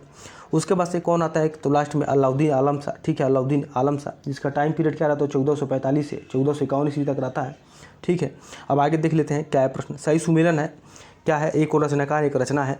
तो मुल्ला दाऊद जिसकी रचना कौन थे, तो ये रचनाकार कौन है, तो जिसकी रचना क्या है, तो चंदायन है। दामोदर कवि का पद्मावती कथा है। सोमनाथ का राग विबोध है। और अमीर खुसरो का क्या है, तो आशिका है। अब आगे देख लेते हैं। सही सुमेलन है तबकाते नासरी, तो अभी हम लोग ऊपर देखे थे मिनाजे सुराज। तारीख़ फिरोसाई शमसे सिराज अफीफ़, ठीक है। तुगलकनामा का अमीर खुसरो। और हुमायूं नामा का तो गुलबदन बेगम। अब आगे देख लेते हैं क्या है। विजयनगर बहमनी तथा अन्य प्रांतीय राज्य देख लेते हैं, ठीक है। तो क्या है, थोड़ा सा विजयनगर बहमनी और तथा अन्य प्रांतीय राज्य के बात में जाने तो विजयनगर के संस्थापक कौन थे, तो ये विजयनगर के शासन मोहम्मद बिन तुगलक के शासनकाल में होता है। और इसके साम्राज्य की स्थापना कौन करते हो, हरियर और बुका नामक 2 भाइयों द्वारा 1336 ईस्वी में किया जाता है, ठीक है। और ये किससे प्रेरणा ले, तो विद्यारण्य संत द्वारा इनको प्रेरणा मिलती है, ठीक है। अब आगे देख लेते हैं क्या है। अब शाही सुमेलन है, देख लेते हैं, एक और सूची 1 एक और सूची 2 है। संगम वंश इसका टाइम पीरियड क्या है, 1336 से 1485 ईस्वी तक, जिसके ये हरिहर प्रथम से संबंधित। सालू वंश 1485 से 1505 ईस्वी तक, नरसिंह मालू। और तुलु वंश क्या है, तो वीर नरसिंह, ठीक है, 1505 से 1570 ईस्वी तक। अरवाड़ी वंश 1570 से 1469 ईस्वी तक, जिसके शासक कौन थे, तिरुमल थे, ठीक है, तिरुमल थे। अब आगे देख लेते हैं क्या है प्रश्न, क्या है पॉइंट, देख लेते हैं। कश्मीर के शासक ने जजिया और गौ हत्या को समाप्त किया किसने, तो जैनुल आबदीन ने, जिसे जम्मू कश्मीर का अकबर भी कहा जाता है। दक्षिण में बहमनी राज्य का संस्थापक कौन था, तो ये दक्षिण में बहमनी राज्य का संस्थापक कौन था, तो अलाउद्दीन बहमद शाह था, ठीक है। कृष्णदेव राय के दरबार में अष्टदिग्गज थे, तो ये 8 तेलुगु कवि थे। और तालीकोटा का युद्ध हुआ था, तो कब हुआ था, 23 जनवरी 1565 को। अब्दुल रज़ाक विजयनगर आया था देवराय द्वितीय के राज्यकाल में। विजयनगर साम्राज्य के तमिल क्षेत्र में सबसे बड़ा प्रशासनिक इकाई था, तो कोट्टम था। मुगल काल में वह स्थान जिसे भारत का सिराज समझा जाता तो जौनपुर को। हिंदी खड़ी बोली का जनक माना जाए किसको? अमीर खुसरो को। किस विजयनगर के शासक ने वेल्लोर में पुर्तगालियों को गिरजाघर निर्माण करने की अनुमति प्रदान की? तो विक्रमादित्य ने। अपनी मधुरा विजय काव्य में पति के विजय अभियानों का वर्णन करने वाली कवियत्री कौन थी? तो गंगा देवी थी। अब्दुल रजाक विजयनगर के दरबार में आया था तो युवराज द्वितीय के शासनकाल में। भारत में सिराज हिंद नाम से जाना था किसको? तो जौनपुर को। जौनपुर की स्थापना किसने की? तो फिरोज शाह तुगलक ने। इतिहासकार रॉबर्ट सिविल ने ए फॉरगेटन एम्पायर नामक शीर्षक से पुस्तक लिखी। इसमें साम्राज्य एम्पायर का नाम का तो विजयनगर साम्राज्य था। अब आगे देख लेते हैं क्या है। अब भक्ति एवं सूफी आंदोलन देखना है तो चिश्ती संप्रदाय के संबंधित संत कौन है? तो ये शेख हमीउद्दीन नागौरी हैं। सुहरावर्दी के कौन है? तो शेख बहाउद्दीन जकारिया हैं। नक्शबंदी कौन? तो अहमद सरहिंदी हैं। काहिरी संप्रदाय कौन? तो शेख दाऊद किरमानी है। अब आगे देख लेते हैं क्या है। वह योग जो नाथपंथियों द्वारा अपनाया गया था तो ये हठ योग, जिस क्रियाओं को सूफी संतों ने भी अपनाया था तो हठ योग ने। सूफी संतों में अजमेर को घर बनाया था किसने? शेख मोहम्मदीन चिश्ती ने। प्रसिद्ध कवि अमीर खुसरो सूफी संत के अनुगामी थे तो कौन थे? तो शेख निजामुद्दीन औलिया थे। ख्वाजा मोइनुद्दीन चिश्ती सी से थे ख्वाजा उस्मान हारूनी के। शेख निजामुद्दीन औलिया सी से थे किसके? तो बाबा फरीद के। सूफी संत महबूब इलाही कहलाता तो कौन? तो शेख निजामुद्दीन औलिया को महबूब इलाही भी कहा जाता था। वह सूफी संत जिसके विचारों को सिखों के धर्म ग्रंथ आदि ग्रंथ में संकलित किया गया तो फरीउद्दीन गज शंकर के। शेख उल हिंद की पदवी प्रदान की गई थी किसके द्वारा? शेख सलीम चिश्ती के द्वारा। सूफीवाद के सिलसिलों में संगीत के विरुद्ध था तो कौन था? तो ये नक्शबंदी संप्रदाय था। सूफियों में कृष्ण को औलिया के रूप में मानते थे कौन? तो शाह मोहम्मद गौस थे। कबीर शिष्य थे किसके? तो रामानंद के। मीराबाई समकालीन थी चैतन्य महाप्रभु के। किस भक्ति संत के शिष्यों के प्रयास से वृंदावन एक तीर्थ स्थल हो गया? तो चैतन्य के। गुरु नानक का जन्मस्थल था तलवंडी ननकाना था। हुजूर साहब का गुरुद्वारा किसकी याद में बना था? तो गुरु गोविंद सिंह के। कोई व्यक्ति किसी व्यक्ति से उसका धर्म संप्रदाय या जाति ने पूछे किसका कहते हैं? तो रामानंद का। पुष्टि मार्ग के दर्शन का प्रारंभ किया गया तो वल्लभाचार्य के। सुप्रसिद्ध मध्यकालीन संत शंकरदेव संबंधित वैष्णव संप्रदाय से। बरकरी संप्रदाय का संत तो नामदेव था। भक्ति आंदोलन को प्रारंभ किया गया तो किसके? तो अलवार संतों के। भक्ति संस्कृत का भारत में पुनर्जन्म 15वीं और 16वीं शताब्दी ईस्वी में। इस्लाम से प्रभावित भक्ति आंदोलन के नायक थे कौन? तो नामदेव थे। मलुकदास एवं संत कवि थे तो कौन थे? कड़ा के। ठीक है। निजामुद्दीन औलिया और मोइनुद्दीन चिश्ती सूफी संत के। अब आगे देख लेते हैं क्या है। जौनपुर के सरकी वंश का अंतिम शासक कौन था? तो हुसैन शाह था। आगे है राणा हमीर कौन थे? तो ये मेवाड़ के ये शासक थे। ठीक है। राणा चुंडर कहाँ के? तो ये मारवाड़ के। ठीक थे। और मलिक राजा फारूकी के यहाँ के तो ये खानदेश के थे। मलिक सरवर ख्वाजा जहाँ ये जौनपुर के थे। वह नगर जो इराक में सुन्नी तुर्कों को भागने तो कौन सा है? बसरा नहीं है। ठीक है। अब आगे देख लेते हैं क्या है। आगे क्या है। खरीदार कौन थे? तो फरमानों को भेजने वाले अधिकारी होते थे। भारत में पोलो खेल का प्रचलन किया तुर्कों ने। पैगंबर हजरत मोहम्मद का जन्म हुआ था कब? तो 570 ईस्वी में। सल्तनत काल के अधिकांश अमीर और सुल्तान किस वर्ग के थे? तो तुर्क के थे। सल्तनत काल में भूमि को नापने के लिए शब्द का प्रयोग होता तो मसाहत था। सल्तनत काल में सैन्य विभाग के अध्यक्ष को कहा जाता तो आरिज मुवाली कहा जाता है। भारत बाबर का आक्रमण मुगल वंश की स्थापना देख लेते हैं तो अफगानिस्तान पर आधिपत्य के लिए समय बाबर को भारत पर आक्रमण करने के लिए निमंत्रण दिया तो दौलत खान ने। युद्ध इसमें एक पक्ष द्वारा प्रथम बार तोपों का उपयोग किया गया तो पानीपत के प्रथम युद्ध में। बाबर ने सर्वप्रथम बादशाह की पदवी धारण की तो काबुल में। मेवाड़ के राजा को 1527 ईस्वी में खानवा के युद्ध में बाबर ने हराया था वह था तो कौन सा? राणा सांगा था। बाबर को सरपुल के युद्ध में पराजित किया था तो किसने? तो शहबानी खान ने। बाबर ने बादशाह के उपाधि धारण की तो काबुल में। हुमायूं शेरशाह के बारे में देख लेते हैं तो शासक जिसने हजरत आला की उपाधि धारण की तो शेरशाह ने। एक शानदार प्रशासनिक व्यवस्था के निर्माता थे कौन? तो शेरशाह सूरी। दिल्ली के पुराने किले के भीतर बनी मस्जिद किला कुआना का निर्माण किया तो शेरशाह ने। शेरशाह सूरी इकाई के आधार पर राजस्व दरों का हिसाब लगाता तो कौन? तो ये रई। शेरशाह को अपनी वीरता से प्रभावित करने वाला जैता और कुंभा स्थान से संबंधित तो मारवाड़ से। मध्यकालीन भारतीय शासक पट्टा और कबूलियत की व्यवस्था प्रारंभ की तो शेरशाह ने।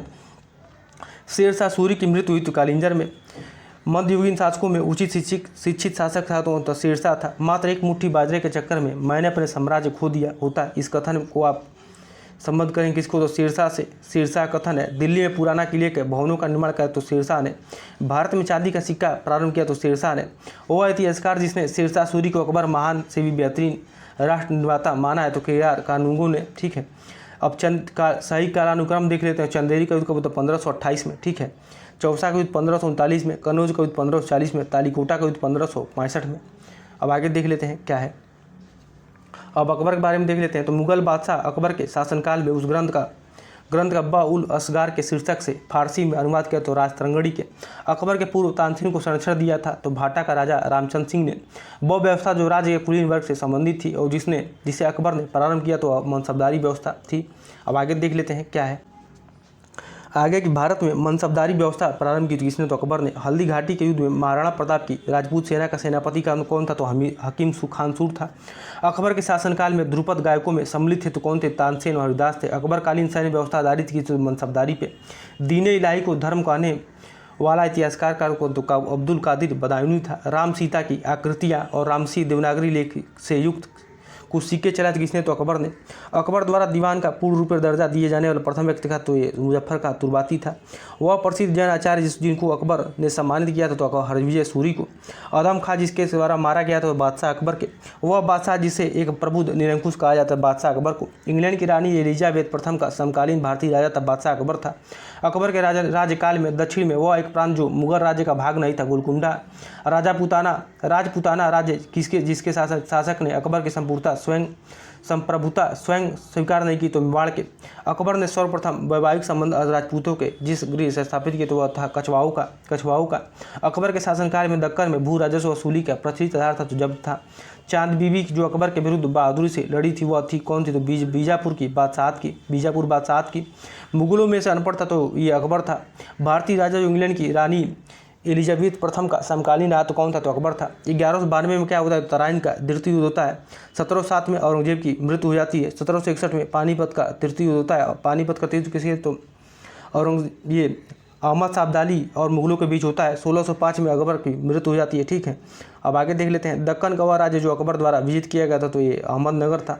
अब जहांगीर और शाहजहाँ के बारे में देख लेते हैं। शाहजहाँ के शासनकाल में बुंदेल के विद्रोह का नेतृत्व किया तो जुझार सिंह बुंदेला ने। युवराज खुर्रम ने वर्ष शाहजहाँ की उपाधि प्राप्त की थी 1617 ईस्वी में। जहांगीर ने जिसे नादिल उज जमा की पदवी प्रदान की थी कि वह थे अबुल हसन। वह शासक जिसने एक सिख गुरु का सरकलम करवाया था तो वह था जहांगीर था। जहांगीर के विरुद्ध विद्रोह किया गया था तो कौन किया था, तो खुर्रम महावत खां और खुसरो ने। आगे की जहांगीर के दरबार में ब्रिटिश शासक जेम्स प्रथम का राजदूत था तो कौन था, तो विलियम हाकिंस था। ब्रिटिश राजदूत के रूप में सर थॉमस रो भारत आया था किसके शासनकाल में, तो जहांगीर के शासनकाल में। जहांगीर ने थॉमस रो को मिलने का अवसर दिया था तो अजमेर में।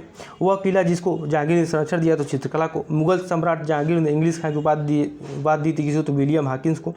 मुगल सम्राट जिसने तंबाकू के प्रयोग पर निषेध लगाया तो जहांगीर ने। मुगलों एवं मेवाड़ के राणा के मध्य चित्तौड़ की संधि किस शासक के शासनकाल में हस्ताक्षरित हुई थी, तो जहांगीर के।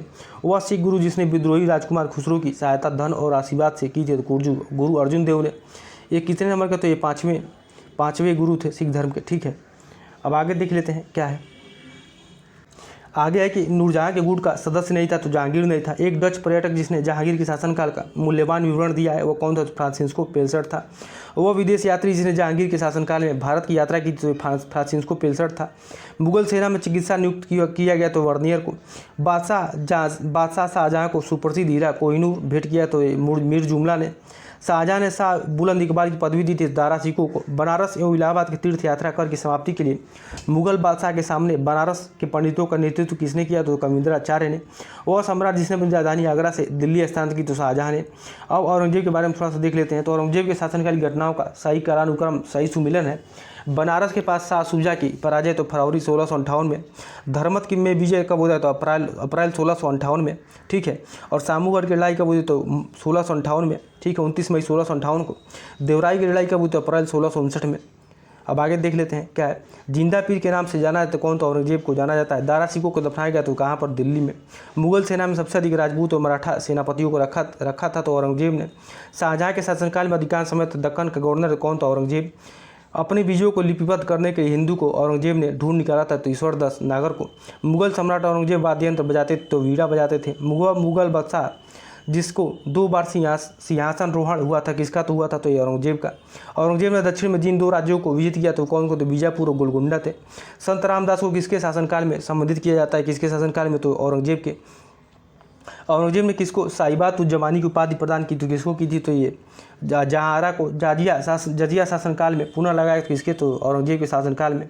औरंगजेब के शासनकाल में जाटों ने मुगलों मकबरे को क्षतिग्रस्त किया था। जाटों ने मकबरे को क्षतिग्रस्त किया अकबर के। ठीक है, अकबर के। अब आगे देख लेते हैं। अब उत्तरवर्ती मुगल देख लेते हैं। तो प्रथम मुगल बादशाह जो अंग्रेजों का पेंशन भोगी बना तो शाह आलम द्वितीय बना। सही सुमिलन है। शंकर खेड़ा का युद्ध कब हुआ 1724 में। बेदरा का युद्ध कब हुआ 1759 में, ठीक है, बेदरा का युद्ध 1759 में। पोर्टोनोवा का युद्ध कब हुआ 1781 में। मुदु का युद्ध कब हुआ 1845 ईस्वी में। सम्राट बहादुर शाह के पुत्र युवराज दाराबख्त की मृत्यु हुई थी तो कब हुई थी, तो 1839 ईस्वी में। संगीत की टप्पा शैली निम्नलिखित में से किस मुगल सम्राट के दरबार में परिष्कृत एवं विकसित हुई थी, तो किसके दरबार में हुआ, तो ये मोहम्मद शाह के दरबार में हुआ था। आगे देख लेते हैं क्या है। वह बादशाह जिसके शासनकाल में हिजड़ों तथा महिलाओं के एक वर्ग का प्रभुत्व था, तो अहमद शाह के शासनकाल में, जिसका टाइम पीरियड क्या रहा, तो 1748 से 54 ईस्वी तक। अवध का प्रथम नवाब था कौन था, तो ये शहादत खां था। औरंगजेब की 1707 ईस्वी में मृत्यु होने के बाद सत्ता संभाली थी तो बहादुर शाह प्रथम ने। मुगलकालीन स्थापत्य और कला देख लेते हैं तो सुल्तानगढ़ी का निर्माण करवाया था किसने, तो सुल्तान इल्तुतमिश ने। साहित्य के संरक्षक जहांगीर ने पंडित राज की उपाधि से सम्मानित किया तो किसने, जगन्नाथ को। हैदराबाद की 4 मीनार का निर्माण करवाया गया जिसने, तो मोहम्मद कुली और कुतुब शाह के द्वारा। बुलंद दरवाजा बनवाया गया किसके द्वारा, तो अकबर के द्वारा। जहांगीरी चित्रकार थे तो अबुल हसन आका रिजा थे। जहांगीर के दरबार में पक्षियों का सबसे बड़ा चित्रकार कौन था, तो ये मंसूर था। चित्रकला की मुगल शैली को आरंभ किया किसने, तो हुमायूं ने। वह मुगल शासक जिसने लाला कालवन से हिंदू संगीत की शिक्षा ली तो अकबर ने। पहाड़ी school, Rajput school, Mughal school और कांगड़ा स्कूल किस कला की विभिन्न शैलियों को दर्शित करता है, चित्रकला के। शेरशाह का मकबरा स्थित है कहाँ पर, तो सासाराम बिहार में। दिल्ली के लाल किले में मोती मस्जिद का निर्माण किया किसने, तो औरंगजेब ने। प्रसिद्ध तानसेन का मकबरा स्थित है कहाँ पर, तो ग्वालियर में। किसने अपने बादशाह पति के लिए मकबरे का निर्माण करवाया, तो हाजी बेगम ने, ठीक है। दिल्ली का वह शिक्षा केंद्र जो मदरसा बेगम कहलाता था किसके द्वारा स्थापित किया गया, तो महाम अनगा के द्वारा। वह मकबरा जो दिल्ली ताजमहल का रहा था, तो राबिया उद्दरौनी का मकबरा। अयोध्या स्थित बाबरी मस्जिद का निर्माण किया तो मीर बाकी ने। तो वह मुगल शासक जिसका मकबरा भारत में नहीं है, तो बाबर का लाहौर में है। सवाई राजा जय सिंह द्वारा प्रथम वेधशाला जंतर मंतर स्थापित की गई तो जयपुर में। दिल्ली के पुराना किले का वर्तमान स्वरूप का निर्माण कर किसने, तो शेरशाह सूरी ने। चित्रकार जिसे जहांगीर ने नादिर उज जमा की पदवी दी किसको, तो अबुल हसन को। फतेहपुर सीकरी में बादशाह अकबर ने निर्मित कराया किसको, तो पंचमहल का निर्माण करवाया था। अब आगे देख लेते हैं मुगल कालीन साहित्य और साहित्यकार देख लेते हैं। तो विदेशी यात्री जिसने अनारकली की दंतकथा का उल्लेख किया तो विलियम फिंच ने। गिजाली काल के विख्यात रचनाकार कौन थे, तो अकबर थे। तबकाते अकबरी के लेखक कौन थे, निजामुद्दीन थे। दिल्ली में एक साहित्यिक केंद्र बैतुल उलूम स्थापित किया तो जेबुनिसा ने। वह मुगल शासक जिसने बनारस के संस्कृत और हिंदी के महान विद्वान कविंद्र आचार्य सरस्वती को राजकीय संरक्षण प्रदान किया था तो किसने, तो शाहजहां ने। संस्कृत के 4 अध्याय पुस्तक का लेखक कौन है, तो रामाधारी सिंह दिनकर है। अनेक मुस्लिम विद्वानों ने महाभारत के विविध भागों का फारसी में अनुवाद किया। इस संकलन को कहते हैं क्या कहते हैं, रजमनामा कहते हैं। अब आगे देख लेते हैं क्या है। देखिए सही सुमेरन एक पुस्तक है, एक और लेखक है दलाइल उल ए फिरोसाई तो अलाउद्दीन खालिद खान का। मुनसत ए मारूक इसका तो आइन मुल्क मुल्तानी का। तारीख़ मुबारक शाही तो याया बिन अहमद सरहिंदी का। तारीख़ फिरोसाई किसका, तो समेत सिराज अफीफ का। अब देख लेते हैं कवियत्री और पुस्तक देख लेते तो गंगाबाई की पुस्तक क्या नाम है, देवी त्रिया निषेध है, ठीक है, देवी त्रिया निषेध है। दयाबाई का वीणे मालिका है। सहजोबाई का है तो सहज प्रकाश है। सोनकुमा का है तो स्वर्ण बेला की कविता है, ठीक है, सोनकुमा क्या है तो स्वर्ण बेला की कविता है। तो आपने इसको तैयार रखिएगा क्योंकि इससे एक प्रश्न आता ही है। अनवारे सुहेली नामक ग्रंथ किसका अनुवाद है, तो ये किसका अनुवाद है, तो ये पंचतंत्र का है, ठीक है। और शाहजहां के शासनकाल का राजकवि था तो ये कलीम था। हितोपदेश का फारसी में अनुवाद किया ताजुल माली ने, ठीक है। और हिंदू धर्म ग्रंथों का अध्ययन करने वाला प्रथम मुस्लिम था तो कौन था, दारा शिकोह था। मुगलों की सरकारी भाषा क्या थी, तो फारसी थी। अब शाही सुमिलन देख लेना है। हसन निजामी तो नुस्खे दिलकुशा, ख्वांदा मीर, ठीक है, ख्वांदा मीर, हुमायूंनामा, मोहम्मद बिन काजिम कौन तो आलमगीरनामा, भीमसेन तो ताजुल मासिर, ठीक है, ताजुल मासिर। अब आगे देख लेते हैं शिवाजी और मराठा साम्राज्य देख लेते हैं। तो 1761 ईस्वी पानीपत के तृतीय युद्ध में भाग लिया तो कौन, मराठों ने। दिए गए पेशवाओं के शासनकाल का सही कालानुक्रम व्यवस्थित किया जो बालाजी विश्वनाथ 1713 से 1720 ईस्वी तक, फिर बाजीराव प्रथम 1720 से 1740, माधवराव प्रथम 1761 1772, फिर नारायण राव 1772 से 1775। तो आपने इस पर विशेष ध्यान दीजिएगा क्योंकि ये प्रश्न आता ही है, ठीक है। तो सबसे पहले कौन आएंगे, तो बालाजी विश्वनाथ, ठीक है, फिर उसके बाद से बाजीराव प्रथम, फिर माधवराव प्रथम, फिर नारायण राव, और डेट भी आप लोग याद रखिएगा, ठीक है। अब आगे देख लेते हैं क्या है। मुगल साम्राज्य के पतन के बाद सबसे शक्तिशाली देश शक्ति के रूप में उभरे तो मराठा उभरे। छत्रपति शिवाजी संबंधित घटनाओं का कालानुक्रम सही क्रम है। चाकन के किले पर विजय, ठीक है, सबसे पहले क्या आएगा, तो चाकन के किले पर विजय, फिर उसके बाद मुगलों से मतभेद का प्रारंभ, फिर अफजल का प्रकरण, उसके बाद सूरत पर आक्रमण तथा लूटना। अब आगे देख लेते हैं। छत्रपति शिवाजी के राज्य में प्रचलित रजत मुद्रा नहीं थी तो रुपया नहीं थी। आगरा को किसने राजधानी बनाया था, तो वह शासक कौन था, सिकंदर लोदी था। सुरक्षा के लिए मराठों के राजस्व के दावों को जाना जाता है, तो चौथ नाम से। शिवाजी के साम्राज्य की राजधानी अवस्थित है, तो रायगढ़ थी। मराठा देवियों में जिसने 1700 ईस्वी में आगे मुगल साम्राज्य के विरुद्ध संघर्ष का नेतृत्व किया, तो वो कौन थी, तो ये ताराबाई थी। अब आगे देख लेते हैं क्या है। आगे है कि शिवाजी का वह उत्तराधिकारी जिसे औरंगजेब ने ईमानदारी की उपाधि दी थी, ताराबाई को, किसके समय मराठा राज्य नाचीज हो गया और पेशवा वास्तविक शासक बन गया, तो बालाजी बाजीराव के समय। ठीक है, मराठा राज्य क्या हो गया, तो नाचीज हो गया और पेशवा वास्तविक शासक बन गए। शिवाजी ने मुगलों को किस युद्ध में हराए थे, तो सलार के युद्ध में। ठीक है, आप लोग कमेंट करिएगा सलार के युद्ध कब हुआ था। शिवाजी के समय सरनोबाद का पद संबंध है, तो इसे सैन्य प्रशासन से। पद्मनी कालक्रम 1303, दुर्गावती का 1524 से 1564, फिर ताराबाई का 1675 से 1761, फिर अहिल्याबाई का 1725 से 1795। वर्ष 1802 में पेशवा ने बसई की अप्रतिष्ठित सहायक संधि पर शासक किए थे, तो कौन थे, इंदौर के होलकर से पराजय के बाद। अब विविध देख लेते हैं। मुगल काल में देह का तात्पर्य था गांव से।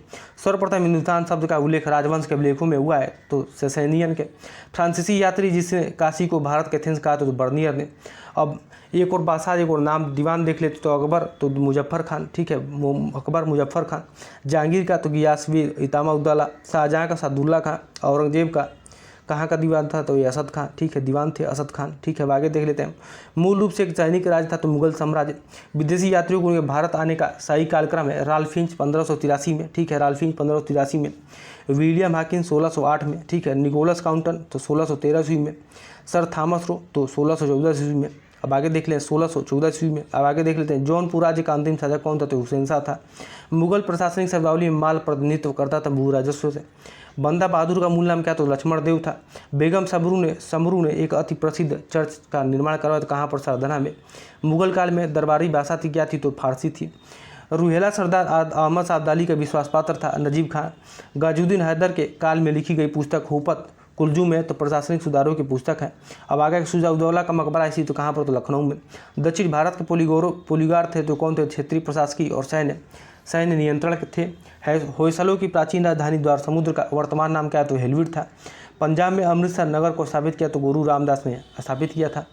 तो यहीं पे आप आज का ये जो है कि प्राचीन भारत और मध्यकालीन भारत समाप्त होता है। ठीक है, और अब कल हम आधुनिक भारत देख लेंगे। वीडियो चूँकि लंबा हो जाएगा, तो आज के इतना ही। बहुत बहुत धन्यवाद।